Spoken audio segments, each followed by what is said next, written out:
تعملون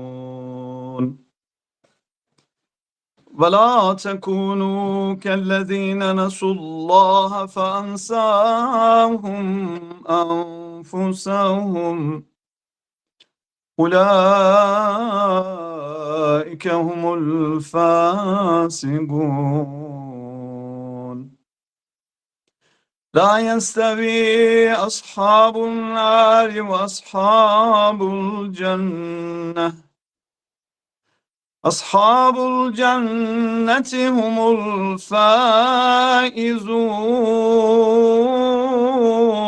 الفائزون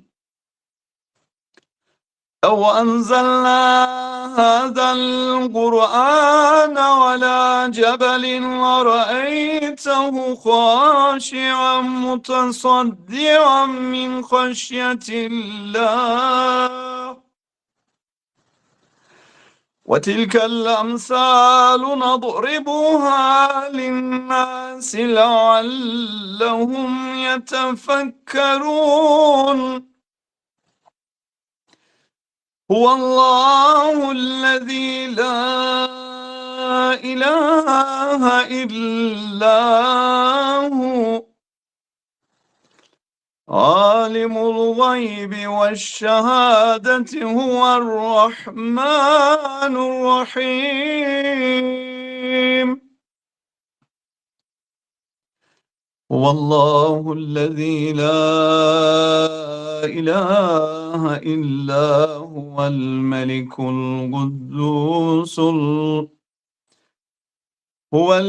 القدوس السلام المؤمن المهيمن العزيز الجبار المتكبر سبحان الله عما يشركون هو الله الخالق البارئ المصور له الأسماء الحسنى يسبح له ما في السماوات والأرض وهو العزيز الحكيم آمنا بالله صدق الله العلي العظيم Allahümme salli ala Muhammed ve ali Muhammed. Emvat ve şehitlerimize hediye olsun inşallah. Bir salavat hatmedelim. Allahümme salli ala Muhammedin ve ali Muhammed ve accel ferecahum. Allah'ın selam, rahmet, bereket ve mağfireti üzerinize olsun değerli müminler. Tüm akşamınız mübarek olsun. Allah-u Teala ibadet, itaat, dua ve hayır hasenatınızı kendi lütfuyla kabul buyursun. Evet, Kumel duasına başlamadan önce birkaç hadis arz edelim huzurlarınıza. Bugünkü hadisimizin konusu da Allah-u Teala'nın güzel isimleri. Yani Esmaül Hüsna ki okuduğumuz Haşr suresinin son ayetlerinde de ilgiliydi. Ve tavsiye edilir. Haşr suresinin son 3 ayeti ve Hadid suresinin ilk 6 ayeti. Bunları birlikte okumak tavsiye edilir ki Allah-u Teala'nın ismi azamı bunlarda saklı. Yani onlarla dua edildiğinde dua icabet olur inşallah. Evet. Estaizu billah. İnnehu min Süleyman ve innehu bismillahirrahmanirrahim. Neml suresi 30. ayet-i kerime mektup Süleyman'dandır ve Bismillahirrahmanirrahim diye başlamaktadır. Evet. Kur'an-ı Kerim'de biliyorsunuz 114 surenin biri müstesna hepsi neyle başlamakta? Besmele ile başlamakta. O bir surede Beraat suresi neden dolayı? Beraatla başladığından dolayı müşriklerden beraatla Rahman ve Rahim olan Allah'ın ismiyle uyumlu olmadığı için çünkü ultimatum vardır. Ama bu da Neml suresinde Süleyman Aleyhisselam'ın Belkıs'a yazdığı mektupta geçen besmele ile telafi edilmektedir. Yani dolayısıyla 114 besmele, Bismillahirrahmanirrahim Kur'an-ı Kerim'de gelmiştir. Yani Neml suresinin ilk ayeti ve bir de 30. ayetinde, diğer surelerinde her birinin başında besmele gelmiştir. Bu besmelenin ne kadar faziletli olduğunu gösterir ve orada geçen Allah, Rahman ve Rahim isimlerinin de ne kadar mümtaz, seçkin Allah-u Teala'nın Esma-ül Hüsna'sından olduğunu gösteriyor ki dualarımızda bu üç mübarek isimden ve bunların terkibi olan besmeleden istifade edelim.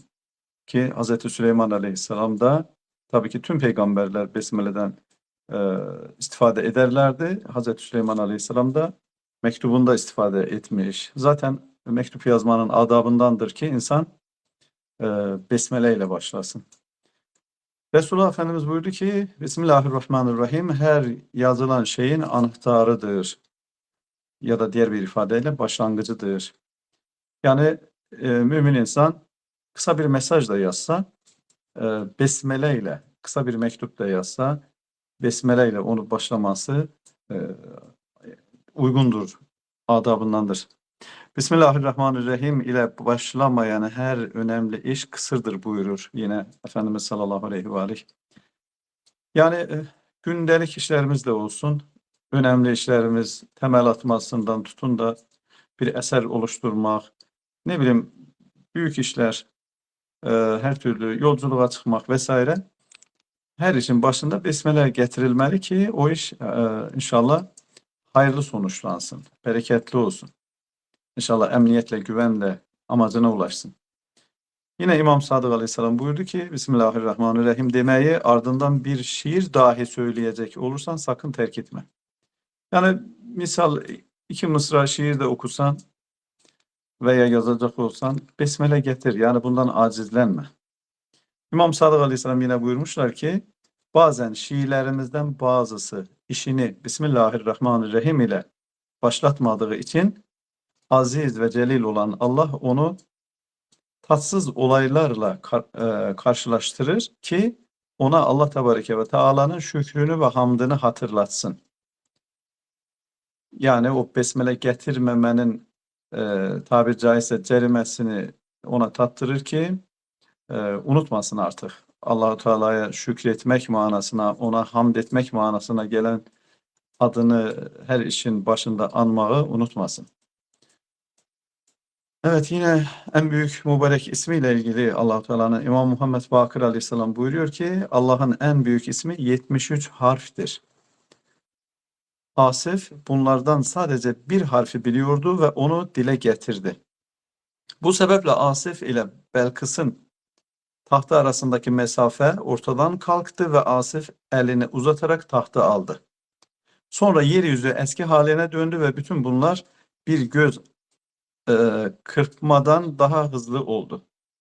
Allah'ın en büyük isminin yani ismi azamının 72 harfi bizim yanımızdadır. Yani Ehl-i Beyt'in yanındadır buyurmakta. Bir harfi ise Allah Tebareke ve Teala'nın nezdindedir. Yani bu 72'ye ilaveten biri yani tümü Allah nezdindedir. Biri sadece Allah nezdinde saklıdır. Yani onu sadece Allah-u Teala bilmektedir. Onu kendi gayb ilmine mahsus kılmıştır. İnşallah işlerimizin başında mutlaka besmele getirelim. Bismillahirrahmanirrahim diyelim. Ve onu da diyemezsek en azından besmelenin tabiri caizse özeti olan Bismillah'ı diyelim. Bismillah diyelim. Allah'ın adıyla. Mesela yolculuğa çıktığınızda diyelim, aracınızda veya yaya yürüyorsunuz. Bismillah ve elhamdülillah. Yani o yolculuğun hayırlı inşallah sonuçlanması için, kendi selametliğiniz için o yolculukta tabii ki Ayet-el Kürsü okumanız, 7 Kadir suresi okumanız tavsiye edilir, sadaka çıkmanız. Ama en kısa, en kolay yapabileceğiniz şey de Bismillah ve elhamdülillah. İnşallah Allah nasip eder.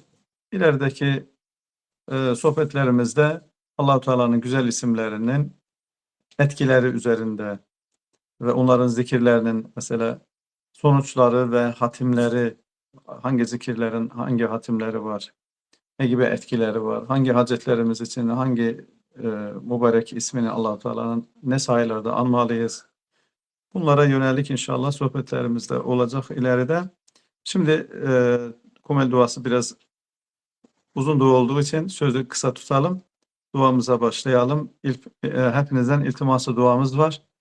Yüce Rabbimiz inşallah lütfü keremiyle dualarımızı kendi dergahında kabul etsin. Zaten Kumel duasında da birçok Allah-u Teala'nın güzel isimleri yer almakta ve Hızır Aleyhisselam'ın duasıdır. Ali Aleyhisselam okumuş. Kumel bin Ziyad adındaki bir ashabı duymuş. Onu kendisine öğretmesini istemiş ve ondan hatıra kalmış. Emir el-Mümininin duası Hazreti Ali'nin duasıdır. Hazreti Hızır'dan başlaya gelmiş. Ama Kumeyl ravinin adıdır. Bazıları Hümeyni duası derler, karıştırıyorlar. İmam Hümeyni'nin bu adda veya da kendi adına bir duası, maruf bir duası yoktur. Allah inşallah o aziz rehberimizin ve şehit rehberimizin ruhlarını şad etsin. Bu mecliste de mutlaka o üzerimizde hakkı bulunan İslam'ı yeniden tabiri caizse dirilten, dünyaya yayan ve asrımızın mücedditleri olan büyük rehberimiz ve büyük şehidimiz, şehit rehberimiz her ikisini inşallah gani gani rahmet etsin. Ruhlarını da bizlere duacı ve şefaatçi kılsın inşallah. Evet, İslam'ın her şeyden önce İslam'ın zaferleri için inşallah. Mevlamız sahibi zamanın zuhurunun çabukluğu ve selametliği için. Allah rızası için. Envatımız ve şehitlerimize hediye olarak. Müminlerin, Müslümanların sağlık, selametliği ve inşallah manevi selametliğimiz için ve inşallah manevi kazanımlarımız için, af ve mağfiretimiz için okuyoruz. Allah rızası için gurbeten ilallah. Allahümme salli ala Muhammed ve ali Muhammed. Önce istiğfar edelim. Estağfirullah Rabbi ve etubu ileyh. Estağfirullah Rabbi ve etubu ileyh. Estağfirullah Rabbi ve etubu ileyh. Bismillahirrahmanirrahim. Allahümme inni es'aluka bi rahmetike vesi'at kulle şey.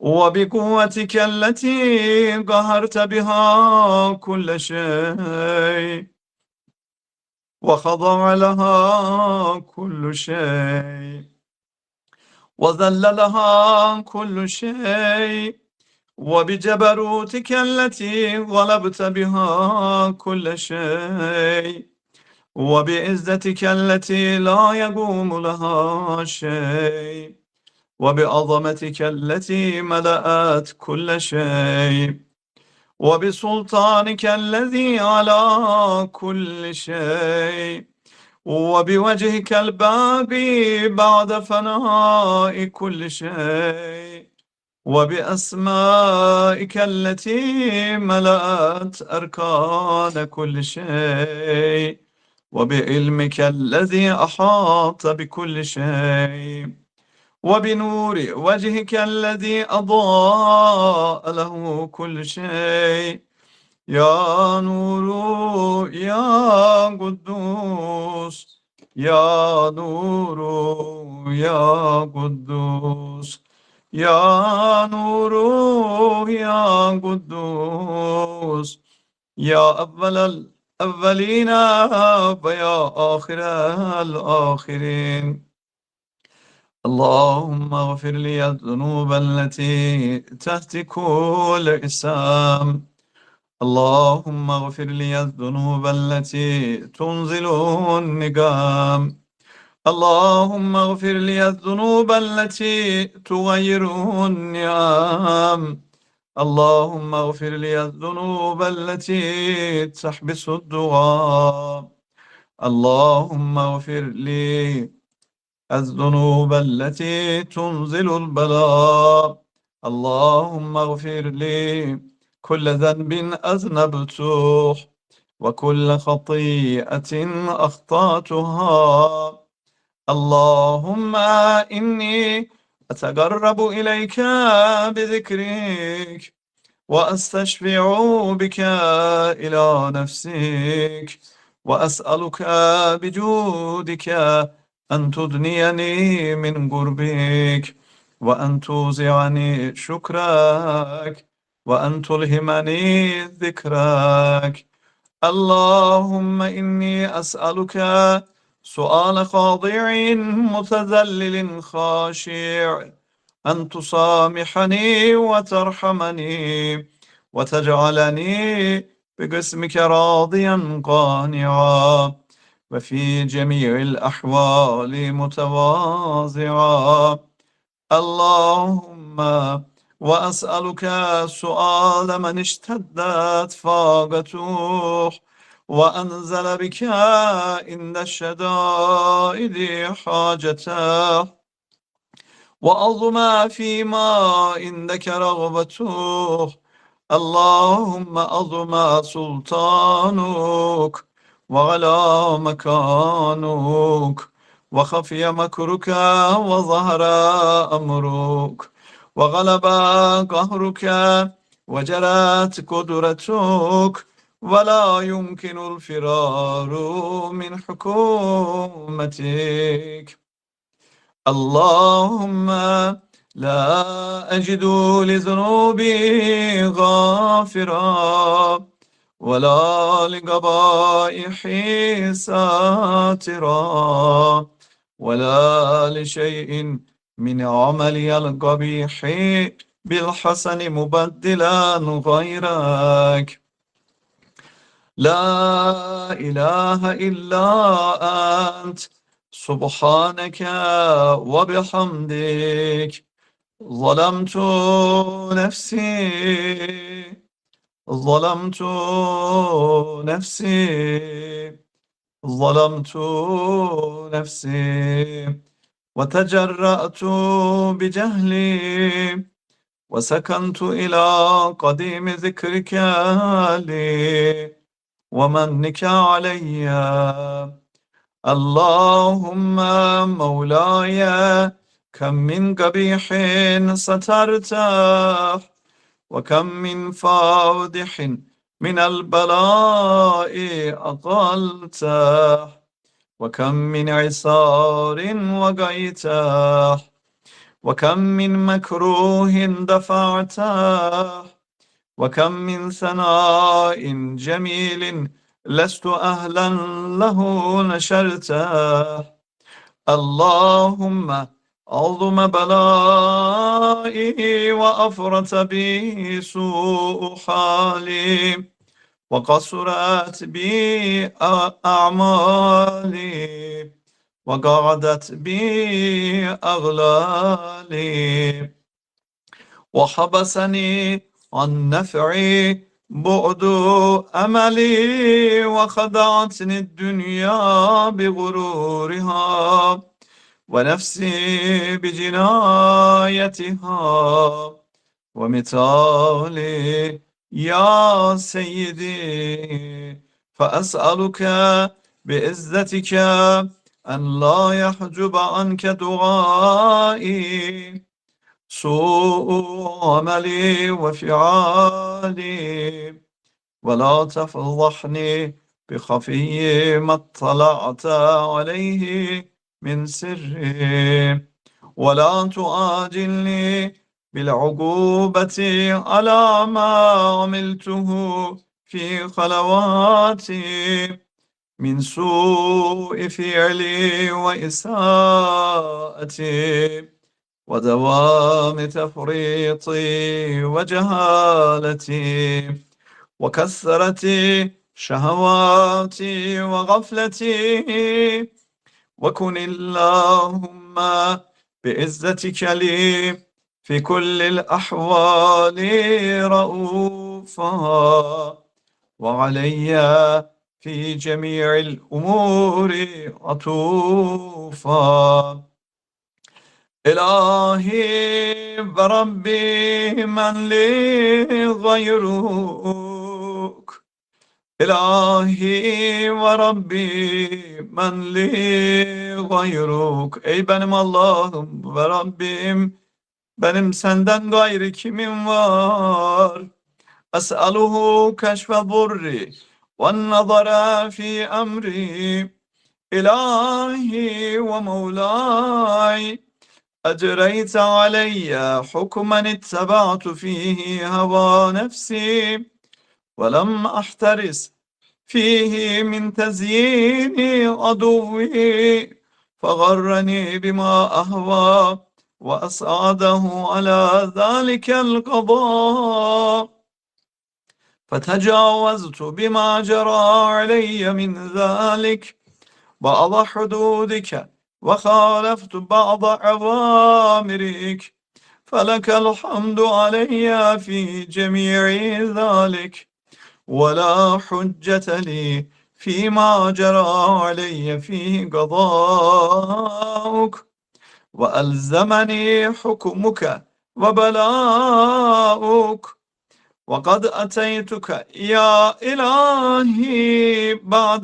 تقصيري وإسرافي على نفسي مؤتذرا نادما منكسرا مستقيلا مستغفرا منيبا مبرا مذعنا مؤترفا لا أجد مفرا مما كان مني ولا مفزعا أتوجه إليه في أمري غير قبولك عذري وإدخالك إياي في سعة رحمتك اللهم فاقبل عذري وارحم شدة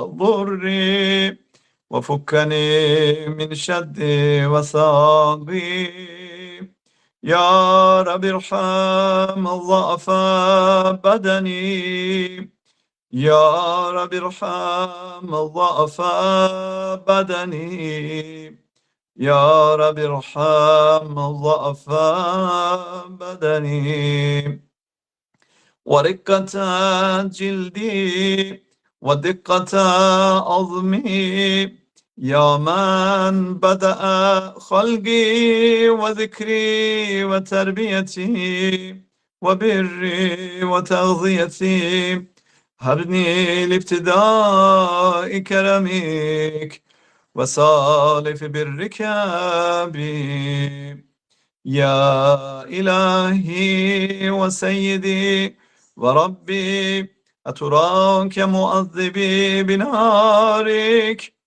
بعد توحيدك وبعد ما انطوى عليه قلبي من معرفتك ولهج به لساني من ذكرك واعتقده ضميري من حبك وبعد صدق اعترافي ودعائي خاضعا لربوبيتك هيهات أنت أكرم من أن تضيع من ربيته أو تبعد من أدنيته أو تشرد من آويته أو تسلم إلى البلاء من كفيته ورحمته وليت شعري يا سيدي وإلهي ومولاي أتسلط النار على وجوه خرت لعظمتك ساجدا وعلى ألسن نطقت بتوحيدك صادقا وبشكرك مادحا وعلى قلوب اعترفت بإلهيتك محققا وعلى ضمائر حوت من العلم بك حتى صارت خاشعة وعلى جوارح سعت إلى أوطان تعبدك طائعا وأشارت باستغفارك مذعنا. ما هكذا الظن بك ولا أخبرنا بفضلك عنك. برابر. يا كريم يا رب، يا كريم يا رب، يا كريم يا رب. وأنت تعلم ضعفي عن قليل من بلاء الدنيا وعقوباتها وما يجري فيها من المكاره على أهلها، ألا أن ذلك بلاء ومكروه قليل مكسح، يسير بقاؤه قصير مدته.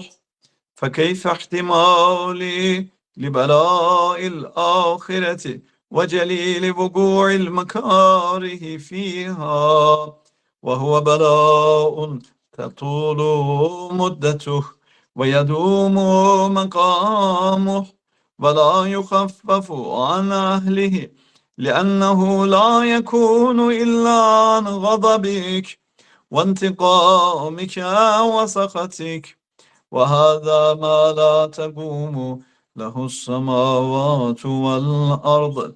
يا سيدي، فكيف لي وأنا عبدك الضعيف الذليل الحقير المسكين المستكين. يا إلهي وربي وسيدي ومولاي، لأي الأمور إليك أشكو ولما منها أضج وأبكي، لأليم العذاب وشدته أم لطول البلاء ومدته؟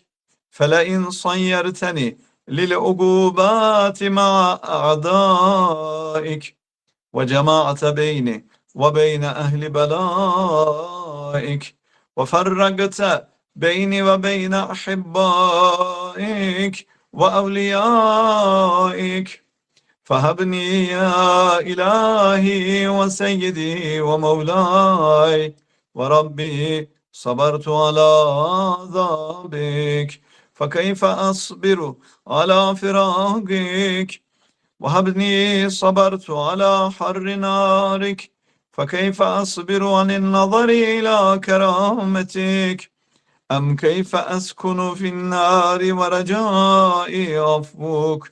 فبعزتك يا سيدي ومولاي أقسم صادقا لئن تركتني ناطقا لأضجن إليك بين أهلها ضجيج الآملين، ولا أصرخن إليك صراخ المستصرخين، ولا أبكين عليك بكاء الفاقدين، ولا أنادينك أين كنت يا ولي المؤمنين، يا غاية آمال العارفين، يا غياث المستغيثين، يا غياث المستغيثين، يا غياث المستغيثين. Ey imdat dileyenlerin imdadına koşan Rabbim, ya Habibe kulubis sadikin ve ya ilahel alemin. أفتراك سبحانك يا إلهي وبحمدك تسمع فيها صوت عبد مسلم سجن فيها بمخالفتك وذاق طعم عذابها بمعصيتك وحبس بين أطباقها بجرمك وجريرتك وهو يضج إليك ضجيج مؤمل لرحمتك ويناديك بلسان أهل توحيدك ويتوسل إليك بربوبيتك. يا مولاي فكيف يبقى في العذاب وهو يرجو ما سلف من حلمك؟ أم كيف تؤلمه النار وهو يأمل فضلك ورحمتك؟ أم كيف يحرقه لهيبها وأنت تسمع صوته وترى مكانه؟ أم كيف يشتمل عليه زفيرها وأنت تعلم ضعفه؟ أم كيف يتقلقل بين أطباقها وأنت تعلم صدقه؟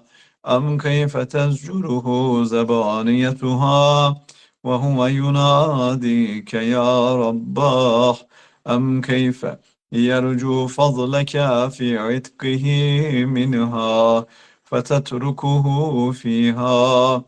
هيهات ما ذلك الظن بك ولا المعروف من فضلك ولا مشبه لما عملت به الموحدين من برك وإحسانك، فباليقين أقطع لولا ما حكمت به من تعذيب جاحدك وقضيت به من إخلاد معانديك لجعلت النار كلها بردا وسلاما وما كان لأحد فيها مقرا ولا مقاما، لكنك تقدست أسماؤك أقسمت أن تملأها من الكافرين من الجنة والناس أجمعين، وأن تخلد فيها المعاندين، وأن تجل ثناؤك قلت مبتدئا وتطولت بالإنعام متكرما. أفمن كان مؤمنا كمن كان فاسقا لا يستوون. إلهي وسيدي فأسألك بالقدرة التي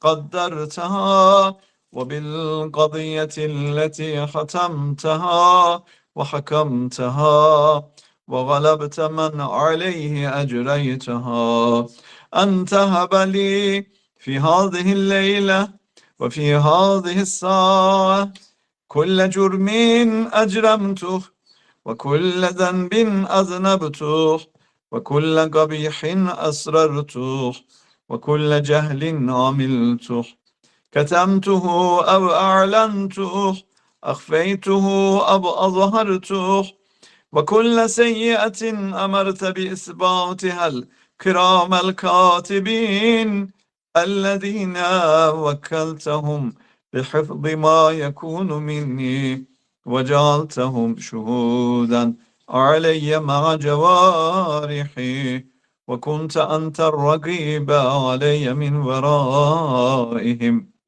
والشاهد لما خفي عنهم، وبرحمتك أخفيته وبفضلك سترته، وأن توفر حظي من كل خير أنزلته أو إحسان فضلته أو بر نشرته أو رزق بسطته أو ذنب تغفره أو خطأ تستره. يا ربي يا ربي يا رب يا ربي يا ربي يا رب يا ربي يا ربي يا رب يا إلهي وسيدي ومولاي ومالك رقي، يا من بيده ناصيتي، يا عليما بضري ومسكنتي، يا خبيرا بفقري وفاقتي، يا ربي يا ربي يا رب أسألك بحقك وقدسك وأعظم صفاتك وأسمائك أن تجعل أوقات من الليل والنهار بذكرك مأمورا وبخدمتك موصولا وأعمال عندك مقبولا حتى تكون أعمالي وأورادي كلها وردا واحدا وحالي في خدمتك سرمدا يا سيدي يا من عليه مؤولي يا من إليه شكوت أحوالي يا ربي يا ربي يا رب يا ربي يا ربي يا رب يا ربي يا ربي يا رب قض على خدمتك جوارحي واشدد على العظيمة جوانحي وهب لي الجد في خشيتك والدوام في الاتصال بخدمتك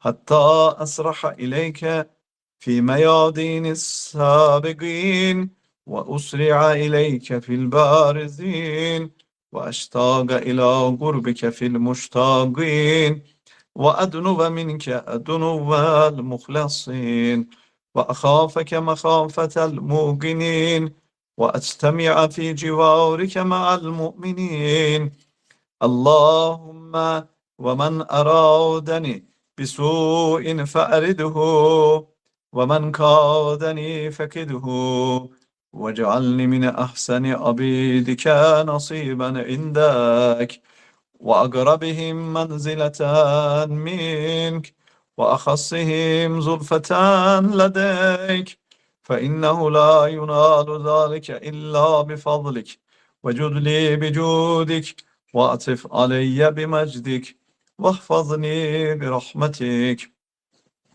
واجعل لساني بذكرك لهجا وقلبي بحبك متيما ومن علي بحسن إجابتك وأقلني عثرتي واغفر زلتي فإنك قضيت على عبادك بإبادتك وأمرتهم بدعائك وضمنت لهم الإجابة فإليك يا ربي نسبت وجهي وإليك يا ربي مددت يدي ellerimiz havaya وإليك يا ربي مددت يدي فبعزتك استجب لي دعائي وبلغني منايا ولا تقطع من فضلك رجائي واكفني شر الجن والإنس من أعدائي يا سريع الرضا يا سريع الرضا يا سريع الرضا اغفر لمن لا يملك إلا الدعاء فإنك فعال لما تشاء يا من اسمه دواء وذكره şifa.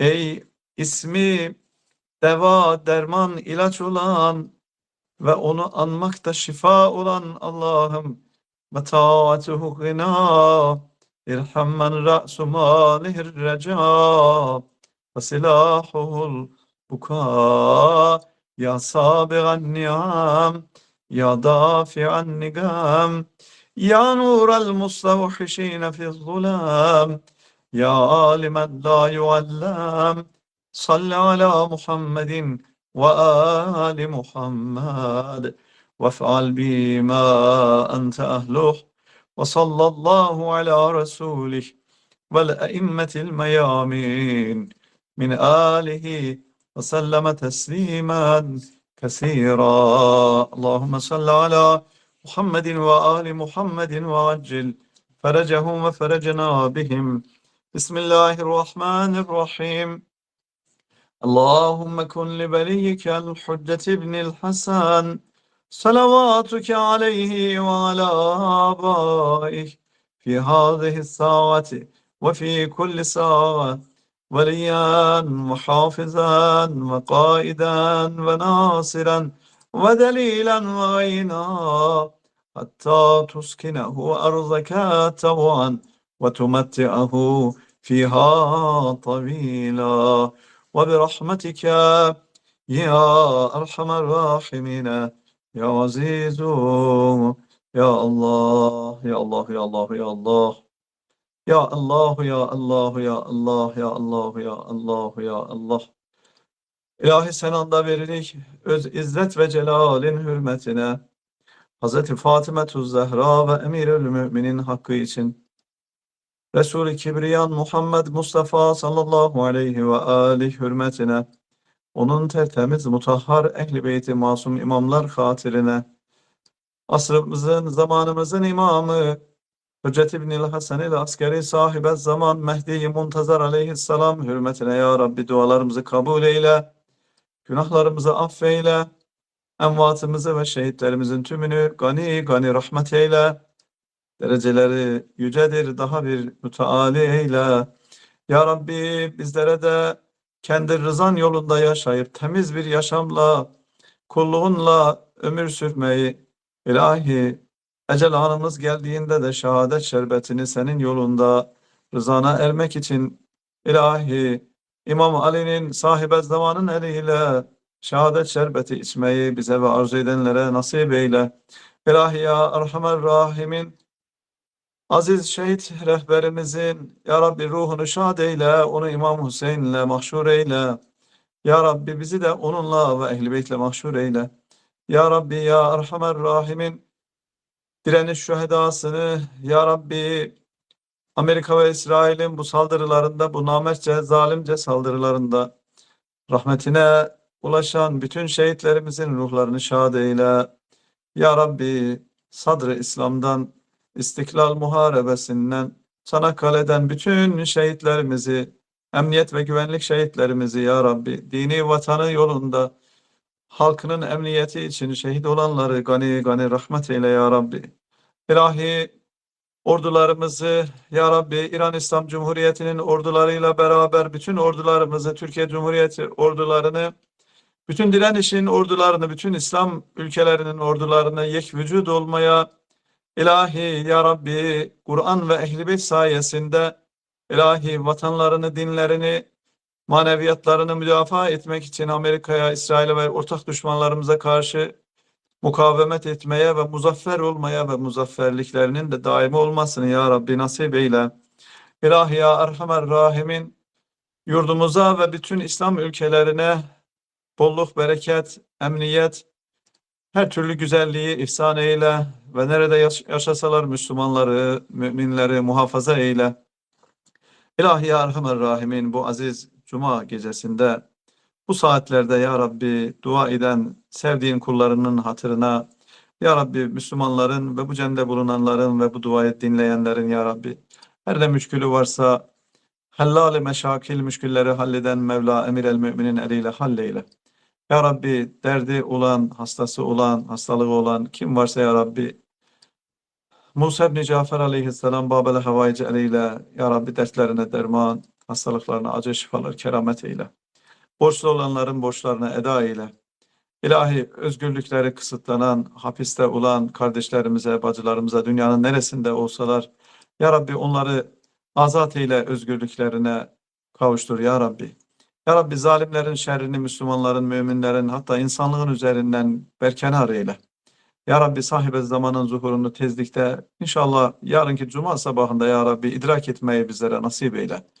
Ona gaybetinde ve zuhurunda en iyi yar ve ensardan olmayı bizlere ikram eyle.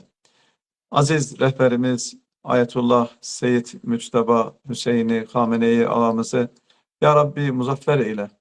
Onu ve emrindeki orduları ya Rabbi Amerika, İsrail'e, İngiltere'ye ve bütün yandaşları olan zalimlere karşı kalıcı büyük zaferlere kavuştur ya Rabbi. Ve ilahi onları ve bütün Müslümanları ve ülkemizi ve bütün İslam topraklarını ve nerede yaşasalar Müslümanları muazzez, mükerrem ve mahfuz muhafaza eyle. Amin ya Rabbel alemin. Allahümme salli ala Muhammedin ve ali Muhammed ve accil ferecahum. Allah hepinizden razı olsun. Dualarınız kabul olsun. Hakkınızı helal edin. Biraz uzattık. Teşekkürler, sağ olun, var olun. İnşallah